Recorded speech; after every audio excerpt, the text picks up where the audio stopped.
আসসালামু আলাইকুম, সবাই কেমন আছেন? ভালো আছেন? এখন আয়ারল্যান্ডে কয়টা বাজে? 4:30 বাজে। দেখেন একদম মানে রাত হয়ে গিয়েছে। আয়ারল্যান্ডে আসলে উইন্টার টাইম তো দিন অনেক ছোট থাকে। 3:30 বাজে একদম সন্ধ্যা হয়ে যায়।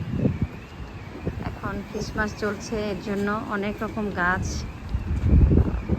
ওদের আসলে ফেস্টিভ্যালের জন্য। এই তো একটু লিটলে আসলাম, একটু কেনাকাটা আছে। কালকে স্কুল, মানডে, তো বাচ্চাদের টিফিন দেওয়ার জন্য কিছু নিতে আসলাম। এত ঠান্ডা পড়েছে আসলে বাসা থেকে বের হতে মন চাইছিল না, তারপরেও মনে হলো যে না যাই।